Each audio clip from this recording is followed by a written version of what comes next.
মন ভালো হয় কিভাবে জানেন?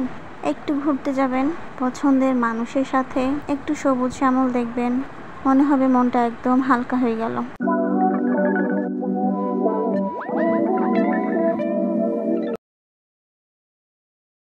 আসসালামু আলাইকুম, কি অবস্থা সবার?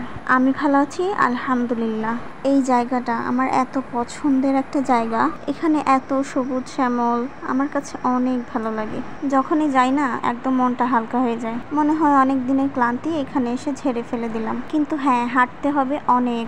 যারা চিনেছেন চিনেছিনি, আমি আর নাম বলে প্রমোট করব না। যেখানে টিকিট মাত্র ছিল 20 টাকা, সেখানে টিকিট লাফ দিয়ে 100 টাকা কিভাবে হয়ে গেল আমি বুঝতেই পারলাম না। তাই ভাবলাম লাস্ট একটা ভিডিও আছে এখানে, এটা একটু শেয়ার করি আপনাদের সাথে।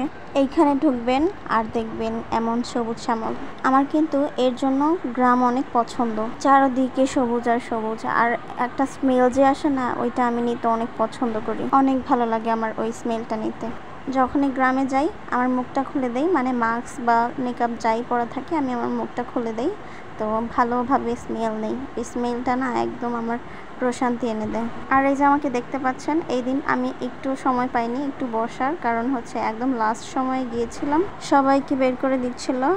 আমরা পিছনের গেট থেকে ঢুকে বের হলাম সামনের গেট থেকে, মানে ইস্টার্ন হাউজিং থেকে ঢুকেছি আর হচ্ছে বের হয়েছি মিরপুর 1-এর গেট থেকে। আমাদের বেশিরভাগই সময়ই হচ্ছে এইটা করা হয়, ইস্টার্ন হাউজিং এর পিছন গেট থেকে ঢুকে বের হতাম সামনের গেট থেকে, মানে মিরপুর 1-এর ওখান থেকে। আমরা বের হয়ে গেলাম আর বের হয়েই দেখলাম এই ফুচকা, ছোট ছোট ফুচকা, আর এটা তো আমার অনেক পছন্দ। ফুচকা দেখলেই হচ্ছে মুখ থেকে লোল পড়ে যায়, এমন একটা অবস্থা। কাকে যেন ভেলপুরি বানিয়ে দিচ্ছে আর আমি ভিডিও করছি। আমাদের সিরিয়ালটা এখনো আসে নাই, আমাদের সিরিয়ালটাও আসবে। বলতে বলতেই আমাদের ফুচকাটা বানানো শুরু করে দিল। আমার মনে হয় এখন এই ছোট ফুচকাটাই মজা হয়। আমাকে একটু কেউ কোনো ফুচকা সাজেস্ট করেন তো, যেখানে টকটা অনেক মজা হবে। ইদানিং ফুচকা খেতে যাই না, শুধু টকটা একদম বাজে করে ফেলছে, তার কারণে ফুচকা একদম খাওয়াই হয় না। তো মামা এখানে ছোট ফুচকাটা বানাচ্ছে, এখনকার ফুচকাগুলোর মধ্যে যে ফুচকার টকটা আছে না, ওই টকের মধ্যে মনে হয় যে কি যেন আঠালো জাতীয় কি যেন দিয়ে রাখে, তাই একদমই ভালো লাগে না।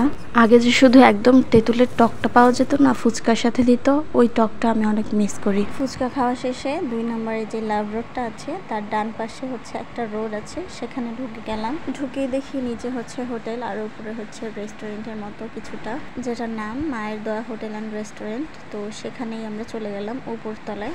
এই বাহিরের ডেকোরেশনটা আমার কাছে ভালো লেগেছিল, যার কারণে একটু ছবি তুললাম বাহিরে এসে। সেদিন ঘুরতে যাওয়ার ইন্টেনশন আমার ছিলই না, তারপরও কিভাবে যেন চলে গেলাম। আপনারা যারা আমার পেজটা এখনো ফলো করেন নাই, অবশ্যই কিন্তু ফলো করে দিবেন। আপনাদের ভালোবাসা কিন্তু আমার কাছে অনেক কিছু। আর ভিডিওটাও কিন্তু ভালো লাগলে অবশ্যই একটু লাইক দিয়ে দিবেন, শেয়ার করে দিবেন। যাই হোক, ভিডিওতে আসা যাক। আমরা কিন্তু অর্ডার দিয়ে তারপরে বাহিরে এসে এই ছবি তুলছিলাম আর ভিডিও করছিলাম। রেস্টুরেন্টের বাহিরটা তো দেখতে পেলেন, ভেতরটাও একটু দেখিয়ে দিই। রেস্টুরেন্টের ভেতরটা ছিল একদমই ছিমছাম।